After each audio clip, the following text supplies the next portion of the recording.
All right, so this week we're going to finish the DCT and JPEG.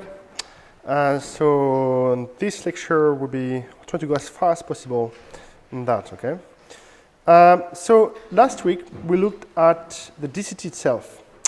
And remember what I said, okay? So all this starts from the idea that you can transform sequences of values or, images into a new set of images. So we looked at, so briefly, the 2-point and 4-point transform from the R, and we showed that using, instead of taking pairs of points, if you take quadruplets of points, then you can actually compute level 2 R transform, okay?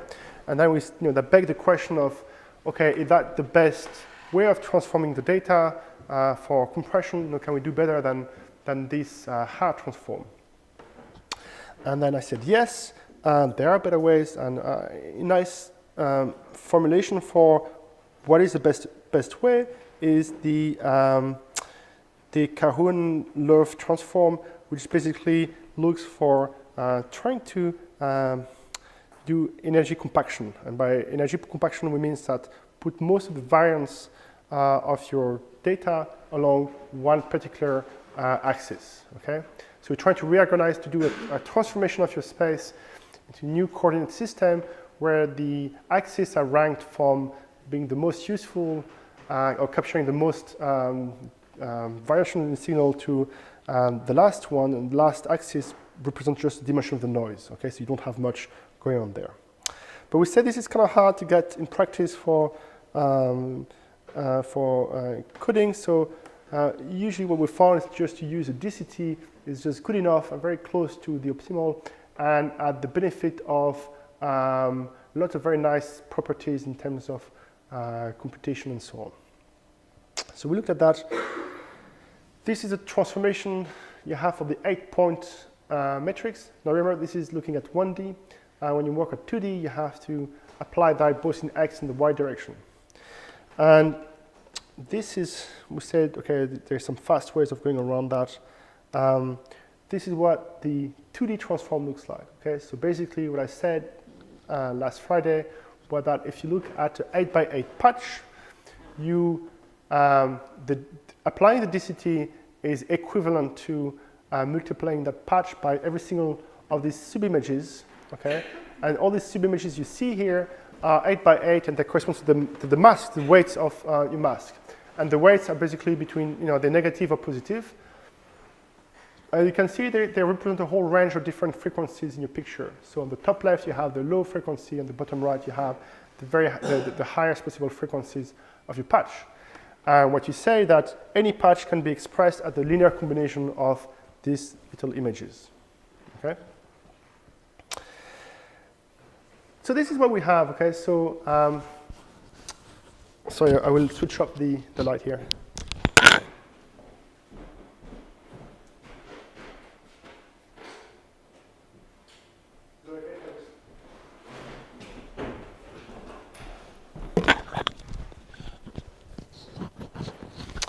Okay, so on the left you have your original picture, and on the right what you have is the transform when where we replaced in situ all the blocks, okay? So we split the picture into 8x8 blocks, and for each of the blocks we replaced this 8x8 block by the transform, by the DCT transform. So when you look in detail at a particular block here, what you see, the distance here is 8 pixels. So between the two white points here, this is what 8 pixels, and here you have an 8x8 pixel. And the top left corner is, so mid-gray is 0, okay, because you can have negative values. And bright means it's very high. And you can see for all the blocks, you always see one point which is very bright, and so it means you have one of the coefficients that is very, very important, and that's the DC coefficient, okay? So that's the low pass of the average of your block. And that's something you can see for most of the blocks, except, of course, when you have some blocks where there's a lot of things going on, lots of texture, in which case there's a lot of blocks that have non-zero frequencies, okay? So if you try to see what this block looks like in this image, you see that we correspond to this block here. So indeed, you see also you have an edge in that picture, and therefore the edge corresponds to a lot of high frequencies, especially in the x direction. So when you look back at that block, you'll see a lot of the high frequency in x will be quite high.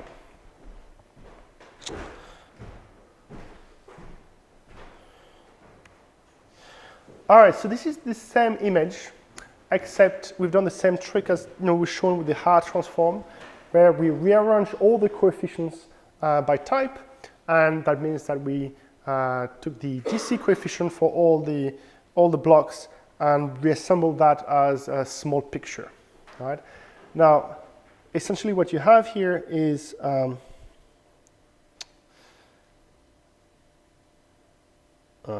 we see? So, sorry.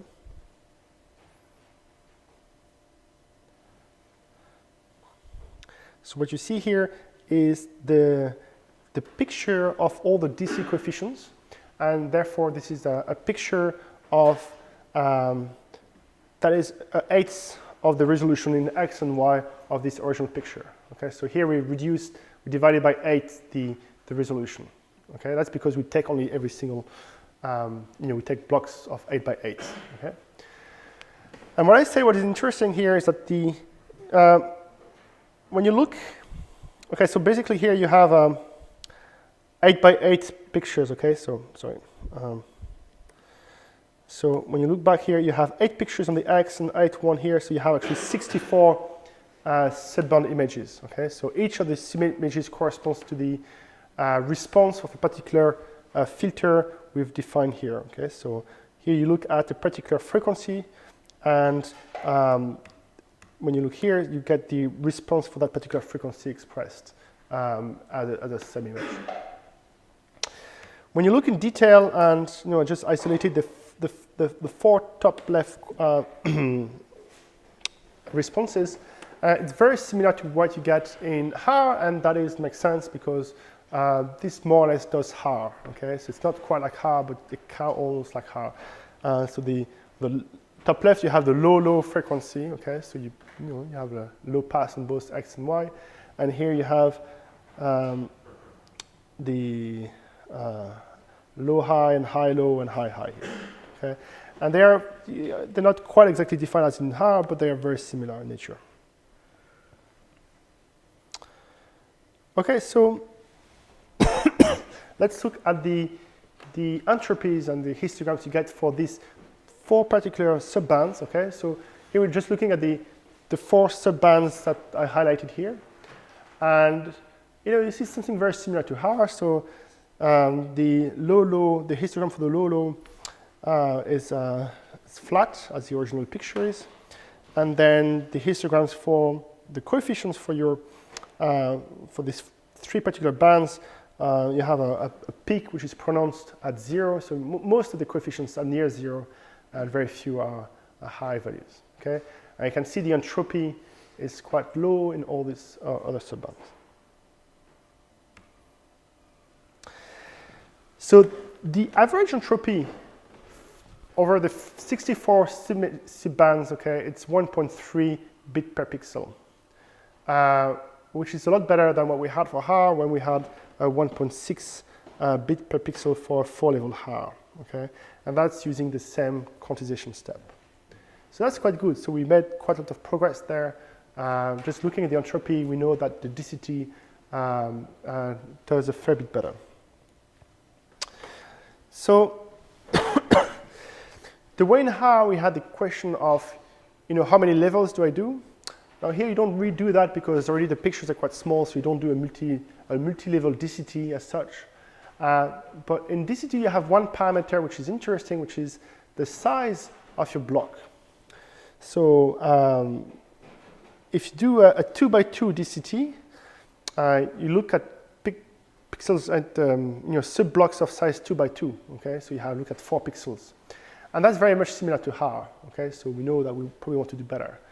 So you can look here, you have two examples of transform for a 4x4 DCT. So you're looking at 16 pixels at a time, and the 16 by 16, so we look at 128 pixels at a time.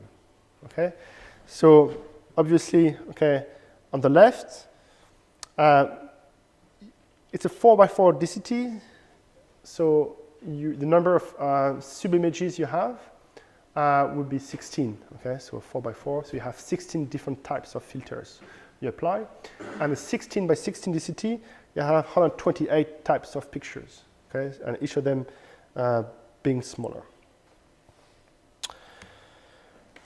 Right, so let's do the numbers, okay, let's look at the entropies, because that's kind of the best thing we can do.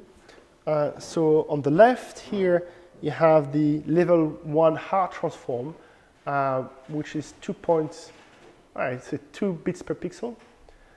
That's for quantization step of 15, sorry. Then you have the 2x2 DCT, which is roughly the same. And that makes sense, as I said, the 2x2 DCT and the level 1 hard is very much the same in nature.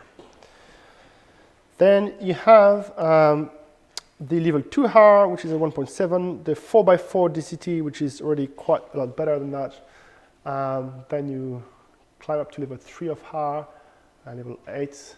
And you know, all seems to go down quite a lot, and you start to see quite a gap developing between the hard transform and the DCT. So DCT is quite a fair bit better.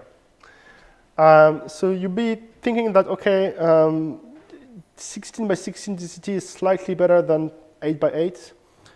So probably we should take the 16 by 16 DCT. But as it turns out, JPEG uses mostly 8 by 8. And the reason why we use 8 by 8 is because looking at the entropy is one thing, but what we're interested in as well is how humans perceive the errors, okay? And because we're going to quantize things, and we're going to see what the result of the quantization error into the, you know, how to perceive that visually. And as it turns out, people found that 8 by 8 DCT error, so the errors, quantization error on the 8 by 8 blocks are somehow less distracting than the error you get on the 16 by 16. Try to visualize the very slight differences here. So as I said before, I use here Acrobat Reader because that's the only one that doesn't, the only PDF viewer that doesn't use some kind of weird interpolation. So you see here the pixels as they are really. So on the left here is the 8 by 8 after quantization, okay? So you can see blocks, okay? So you can see blocking artifacts. And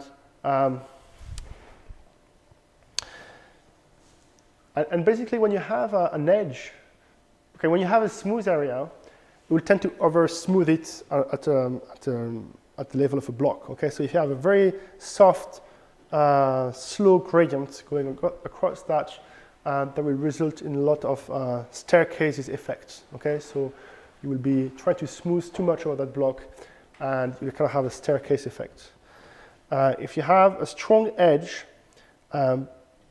because that edge spreads over multiple frequencies, then when you do the reconstruction of it, you're going to see a lot of this checkerboard pattern. Okay, so if you look here, there's a lot of high-level frequency that still exists, and that's because over the 8 by 8 block,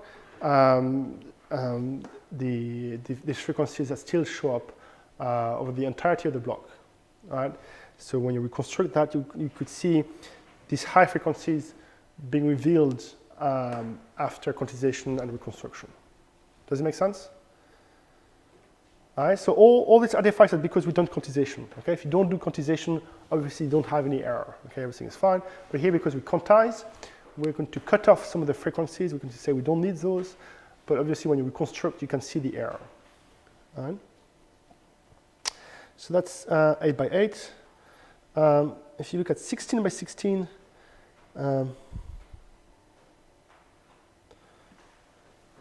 all right, so see the blocks here are bigger, they're 16 by 16, and that means that the spread of the errors as well is larger. Okay, so now you can see kind of ghost frequencies showing up over a 16 by 16 block over, it's like larger amount of larger distances. All right. The differences here are very small, okay? And obviously, all the tests here were done by people on calibrated screens, and they spend a lot of time, doing all the things I talked about in experiments. So, maybe you perceive that as being better for 16 by 16. Maybe on a particular picture it's better by 16 by 16. The reason why we went to 8 by 8 is because, enough people said, okay, it's marginally better on 8 by 8. Therefore, okay, we just pick 8 by 8. So these more examples of that. All right, so how does it work on color? Okay, so we have principles, so we transform your picture in DCT, we quantize and come back, and that's fine, that's grayscale.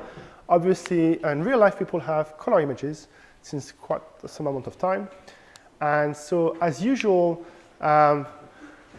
color, we don't do too much, okay? So there's nothing crazy going on for color. The luminance channel is always the most important one. So what we do here is we do the two tricks we've seen, okay? So the first thing is to convert to YUV. So one of the many YUV color spaces. There's different versions of YUV. I don't know if you remember the course on that. But one is YCBCR, and that's the one we actually use here for JPEG, okay? So now you have color transformation. You work on the Y channel as you should, and then you can just subsample the chrominance channel. Okay, so remember the schemes 444, 420, 422, and so on. Okay, basically when you look at the 420, which would be the most frequent one, you subsample effectively by 2 in each direction the U and V channels. Okay, so you have your 2 color channels, so U and V. And you're going to take half the resolution both in X and Y. Okay, so you kind of subsample that. And now you have 3 pictures. You have the luminance picture, where you can apply your DCT. And then you have 2 smaller pictures, where you can apply the DCT as well. Okay, so this is how you do things. Does it make sense? Okay. So again, here, this is where JPEG is really making full use of all the knowledge we have on how we perceive, how humans perceive pictures and so on. Okay, here it's all about perception and not about exact reconstruction. So let's look at a bit deeper into that. Okay, so remember the quantization of the coefficients. Okay, so the formula is here. We just round division and multiply again.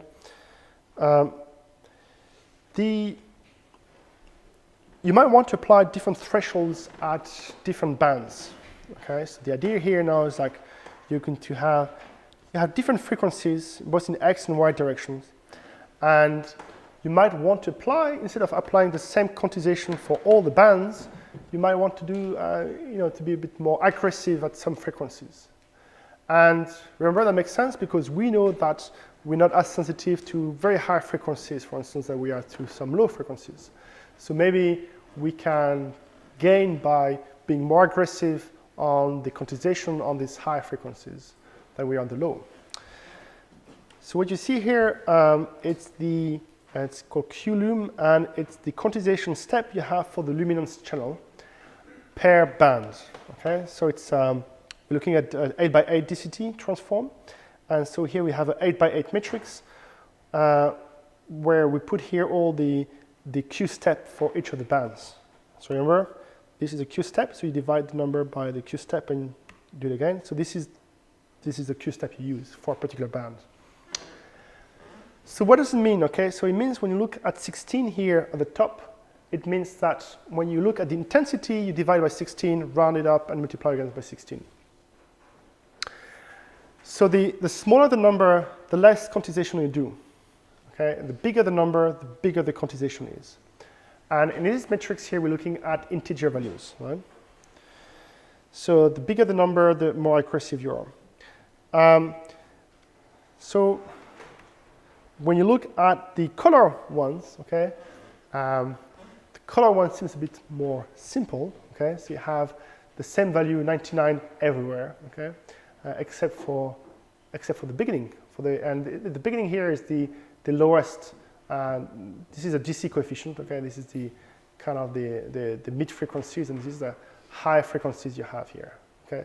So here you very quickly are very aggressive for any high frequencies in the color, but you're trying to preserve a tiny bit of the low frequency.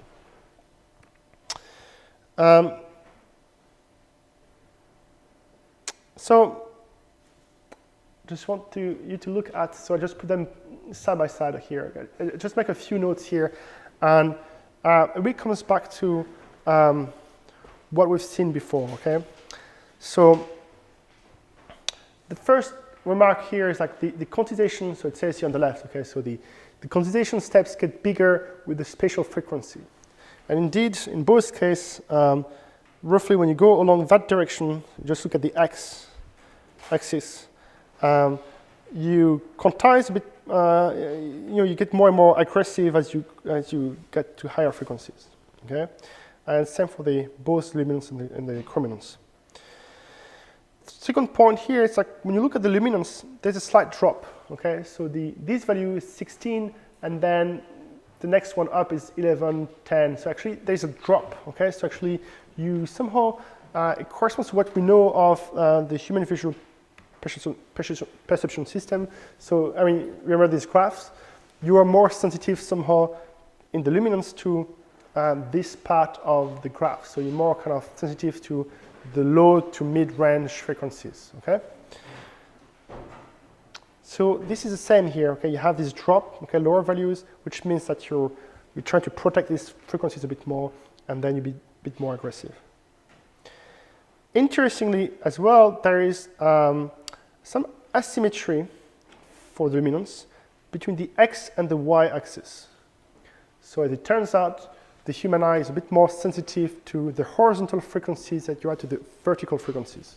Okay, it's a bit weird, but yeah. So it's significant enough that it shows up in these coefficients. Okay. Right, so you can see here, for instance, like the highest frequency quantization 72 for the y-axis and 61 for the horizontal axis. Okay, so you quantize a bit heavier the y-axis than to the x-axis. And obviously the last point is where you're way more aggressive for color than you are for luminance. Right? So all that comes back to what we've seen from actual perceptual studies. Right? So how did we get these numbers? Well, so we didn't just derive these numbers from here, okay? So we actually had a simple experiment. So what they looked at is, you take an original picture and you add, so you look at a quantization step for that particular pixel or band. Okay, so you're looking at a particular frequency band. So let's call it ij. So ij is for the frequency in x and y. And so, for instance, 0, 0 would be your DC coefficient. So that is just to identify the band we're looking at.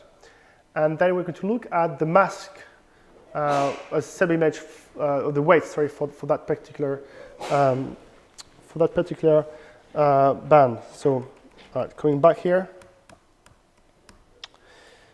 Basically, we take, we split the picture into 8 by 8 blocks, and we're going to take one of the blocks of, one of the bands of consideration. So say this band here, and we're going to add that to every single block, and we're just going to add that a tiny bit. So we're going to have a weighting factor, global factor, like an amount. We say we add 0.2 of that weight to every single of my blocks.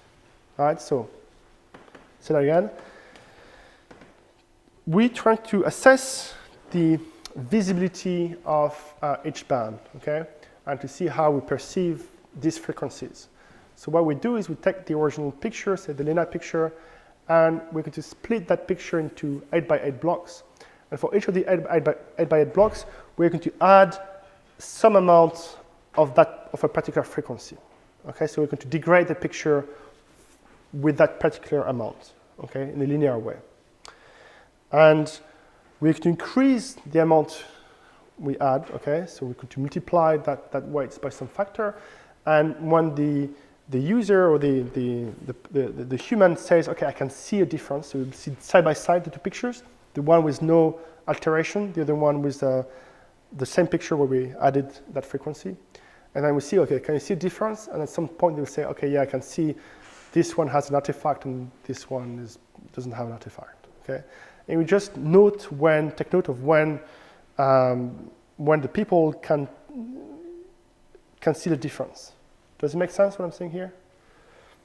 It's a bit the same experiment as people trying to recover from the RGB, you know, the matching functions, okay? Here you have two versions. You have the clean version and the version where you add a particular frequency or a particular band, okay, to that image. Just add it, okay? And then we see if we add 10 times that version, then we start to see a defect. And if we just add a small amount, we don't see the defect. And we just note when people can make a difference.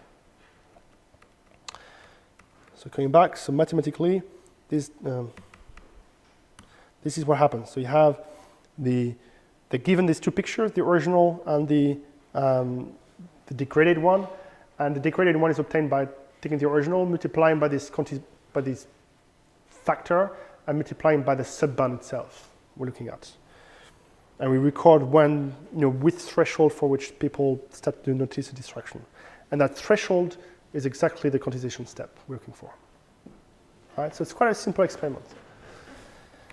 So they've done that for a lot of people and for a lot of different, all subbands, and this is what you got, okay? All right, so just to show you a few differences here. So on the left, the original, on the right, the 8x8 DCT with quantization following this kind of a dynamic quantization step, okay? So Qlume is this one where you apply a different process or the different Q step for each of the subbands, okay? So you don't apply the same Q step everywhere, you're a bit more discerning. So, yeah, there's not, I mean, it's kind of hard to see the differences between all those. So this is with Qlume, and this is with quantized step. At the distance you are, we probably don't see a difference. You would have to look in more detail in the slides. But yeah, this is,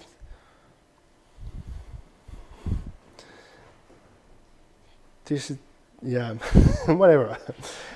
So obviously when you do compression, like there is a lot of these problems of how, you know, the objective metric gives you, which is one thing, and how you have subjective ranking, in which case you need people and, you know, panel of people ranking the different versions, and then you decide, okay? All right, so that's kind of it for 99% of what JPEG is, okay? That's kind of what you do. So you split your pictures into blocks, use a DCT transform, you have all these accelerated versions of doing that. Do quantization. You do quantization differently on each subband based on quantization step learned from human visual system, and then you have it. So the last step, once we've done that, is you still need to do the entropy coding. Right? So remember that's the last stage. You know, you transform your picture, you quantized it, and now you need to take care of the entropy coding. And now you have a number of considerations you need to have. So the first thing is, well, the main problem is like how are you going to deal with the bands, okay? So far we looked at, you know, you have 8x8 DCT, so you have 64 bands, and now you replace blocks by 64 numbers, and each of these numbers have obviously a different meaning. So when you use Huffman or any of the things you want to use, then you probably want to do things, you need to take that into account, okay? So, you know, a naive way would be to say, well, I looked at the 64 sub-images I get, okay? So per band, subband, I get, you know, we compute an image, And so, that would be, going back to that,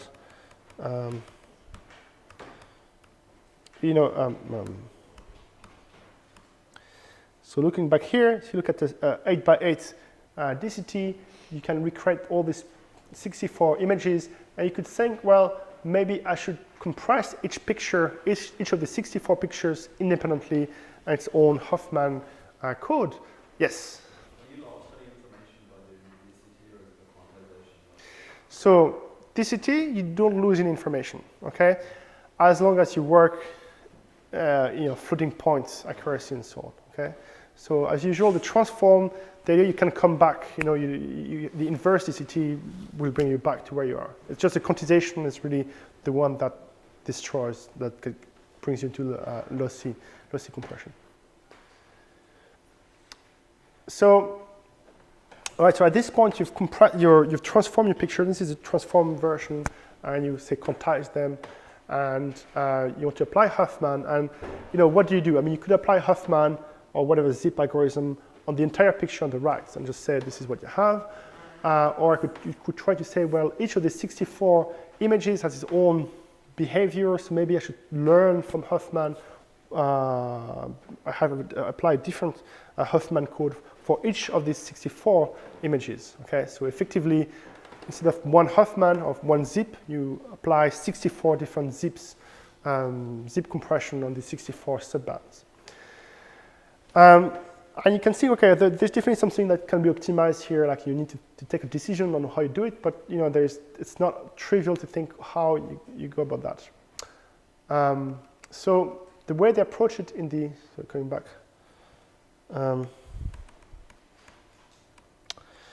In JPEG is to apply this kind of zigzag pattern. Okay. All right. So there'll be a lot of things going on. So coming back here, the first thing they're going to do is to analyze and say the DC coefficients usually behave differently from the AC coefficients. So that makes sense. Remember, when you look at the pictures on the DC coefficient, we saw that the DC coefficient was very strong. Okay, that's basically your low pass image. Okay, and all the other ones are kind of, remember the hard transform. If you look at the low pass, that's kind of a subversion, resized version of your picture, and the other bands are kind of very much different in nature. Okay, they're all kind of like almost zero with only at the edges.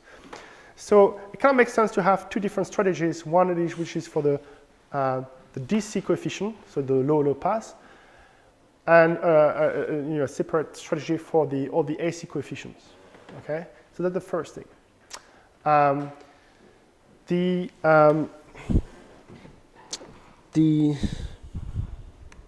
right.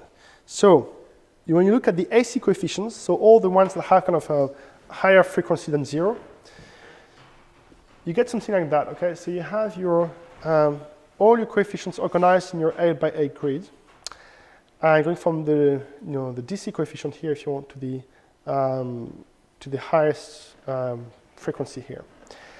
And the way we transform the picture, okay, so we will encode that, is by using this zigzag pattern.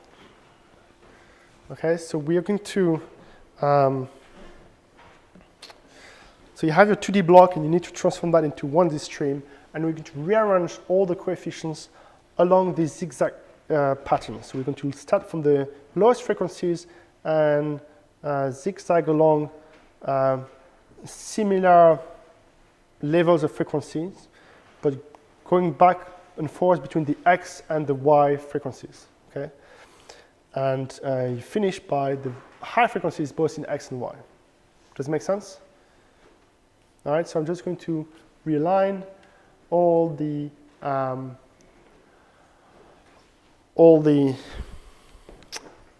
coefficients, okay? So here's the matrix of all my coefficients, and I'm, instead of going from, reading it row by row, I'm going to read it in this particular zigzag pattern. And the reason why you want to do that is because what we know from what we've seen before is that most blocks, all the energy, all the non-zero coefficients are in the top left corner. Okay, so all the values that are high. Okay, I just want to show that again.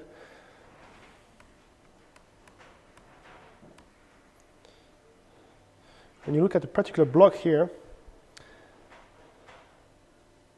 all right, even in the ones where there's a lot of things going on, you can see if you extract just that particular block.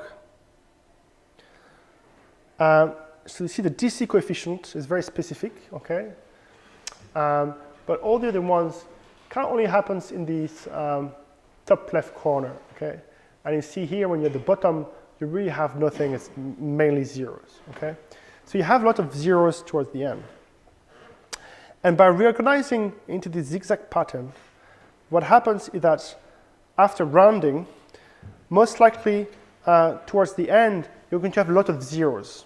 Okay, so in your sequence, you're going to reorganize all your coefficients, and you're going to have a lot of non-zero coefficients at the beginning of your zigzag pattern, and at the end of it, when you read it, you're going to have lots of zeros at the end.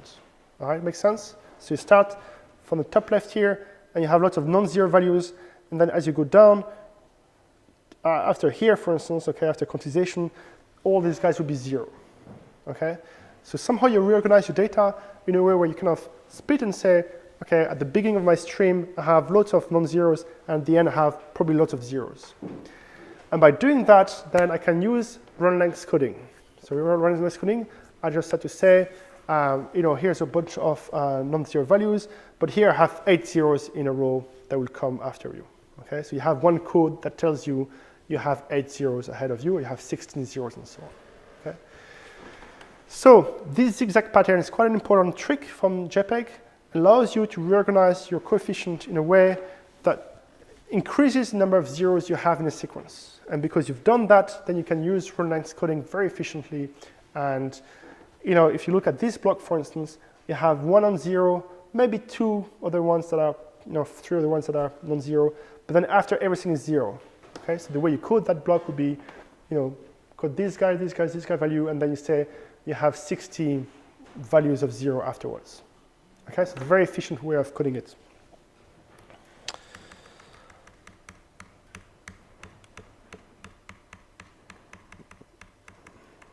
Right, so this is the first thing, okay? The second thing is how you can encode the, so the AC coefficients will be mainly encoded by, thanks to the run length coding, okay? So it says here run length coding. The DC coefficients, okay, we know that you won't have that many zeros, okay? So you have values all over the place because basically it's just a subsample version of your original picture. So what we do then is kind of almost like in high, you have a multi-level transform where you look at that low pass, that subband, and encode it again. We do some kind of subversion of that in the sense that we look at the DC coefficient and we're going to apply differential coding on the DC coefficient only. So what that means here is that you're going to look at in a line, okay? So you process a row of blocks, okay? So you have, 20 blocks along the x-axis. And you look at the DC coefficient for each of these blocks. Now you have 20 values of DC coefficient. So if you apply differential coding, so we just do the difference between the blocks, then you can get a good prediction of what the next DC coefficient should be, all right? And so this is what you do, okay? So you apply differential coding on the DC coefficient. So there again.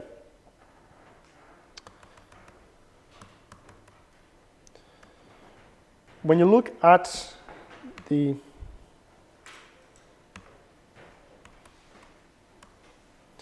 so I'm looking at this picture here, okay? The question is, how do you encode that picture? How do you be smart about that picture? And what I'm saying here is we apply differential coding on that picture. And remember, differential coding is kind of the first version we've seen before the hard transform. Okay, we take the pixel on the left minus pixel on the right, or vice versa, and you just encode that difference. Okay, so for the DC coefficient, there is this special scheme that you apply on this picture. All right, does it make sense? So I say that again. All right. The AC coefficients, you have the zigzag pattern, you apply on a block level basis, okay? So on AC coefficients, so all these higher frequencies, we just look at the zigzag and just apply that on every single block independently. To compute the DC coefficient of each block, we are going to depend on the other blocks, okay? So in fact, what we're doing is we're building this picture, this subband image, and we're going to encode that using differential coding. All right? So that's how we do it.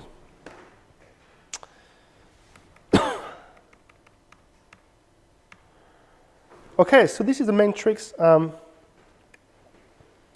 So kind of coming to the same kind of graph we had before for differential coding, okay? So here's the histogram of the DC coefficient on a picture for Q step of 15.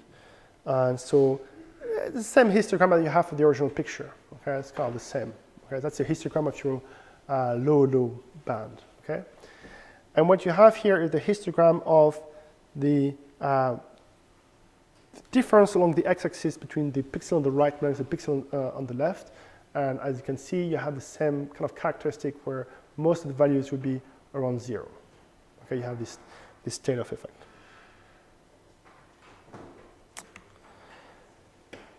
Right, so that's the two main mechanisms applied, okay? So the zigzag pattern and the difference coding. The last bit is on Huffman, okay? So in theory, you could use Huffman.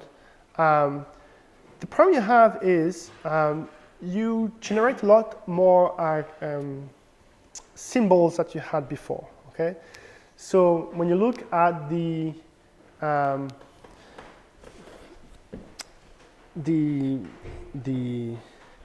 for instance, I think that's for DC coding. For DC coding, okay, so you apply DCT. Because the DCT has a gain factor of 8, you do the average between 8 numbers on the DCT 1D, then really the number of symbols you have when doing the difference is 255 by times plus or minus here. So really have the range of values you have when applied on the DC coding is really can go all the way from plus 2040 to minus 2040. I just remind you of that in the Haar transform. For instance, like when you extended the range of symbols you had. You set it from 0 to 255, and when you apply the Haar transform, I think you went from 0 to 512 or minus 512 to plus 512, okay? So when you apply the transform, what happens is that you can actually increase the number of symbols you can have, okay? And even after quantization, you might end up with more symbols. And the problem here is like your number of symbols you have just for the DC band is actually quite high because you have basically 4,000 different number of symbols, okay? And now you need to have a Huffman code table given in the header of your file. So when you give a JPEG image, you need to say, here's my Huffman table for the DC coefficient, and right there you need to describe what 4,000 symbols, the table for 4,000 symbols, okay? 4,000 symbols, it's quite a lot of symbols, and that's already a few kilobytes of your file taken just in the dictionary itself, which starts to be quite heavy. So in the community, in the JPEG community, I won't go into much detail here. I invite you to read out the slides because it's quite boring. But basically, they come up with some kind of built-in version. Okay, so they instead of designing the optimal Huffman code, they say, well, here's a code for you, and here's a recipe of how you get that code. Okay, so they kind of have a formula, basically lookup tables here to say if you have if your coefficient is in that range, then this is how you should code it. Okay, so for each they have a mapping, a kind of a manual mapping between the value of the coefficient and how you code that into a number of bits. All right, say that again. So this is all the way it's done here. But basically, okay, this is an example. If you have DC coefficient which is 40, okay, so that's the value of it, after compression and transform and so on. And the next one is 48. So you do the difference between them to do the difference coding. So you get a difference of -8. Okay, so 40 minus 48. And -8 will be coded as 101 or 111. Okay, and basically you have two parts. Okay, the one part 101, which tells you how big the number is. Okay, so now look here at this lookup table and say I have the value -8. So you look here in that row. Okay, so you look at the right, the column on the right. So my value is -8.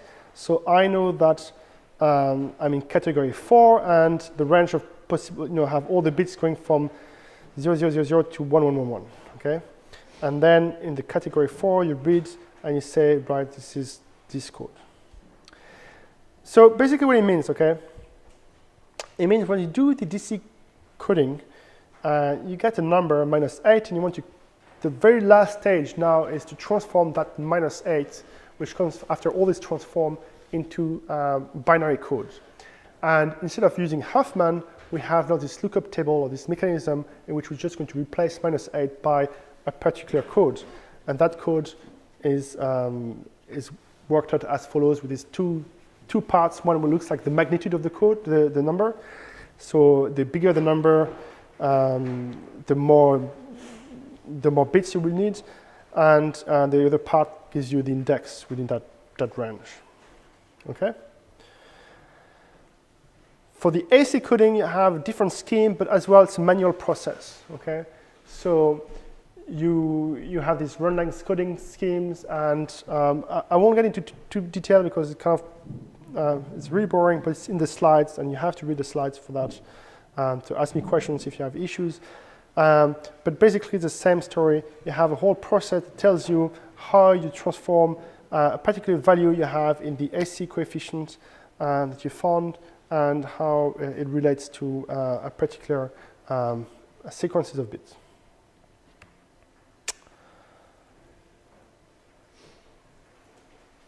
All right, so how does it compare to? So we have all these hacks now in JPEG implemented, and so when you look at the table here, we can see how the entropy after all our systems, so run length coding, zigzag scanning, and so on and so forth, with the theoretical value of the entropy. So if you apply the QLUM quantization scheme on our picture, we find that the mean entropy, so bit per pixel, is 0.85, and what you get with JPEG is 0.87. Okay, so we have roughly 87%, 89% accuracy, efficiency. Okay, so with all this kind of manual tweaking and all these rules done by hand, we still get very close to what the optimal rate is for that. Okay, so it turns out all this, zigzag and scanning and RLC and so on, it's quite efficient. Okay, so for any given picture, you reach something like 99% efficiency. So you won't get that much by using Huffman. Okay, that's the whole point here. If you use Huffman, you get 1%, maybe the last 1% or closer to 1%. But then you have to encode, put all the header files, all the tables in the header files, and that would take a lot of your space. Okay, so by using formulas that by all agreeing on the same coding schemes, you save that header. You don't have to put that header. You don't have to add that information. All right, that bit. Okay, thanks.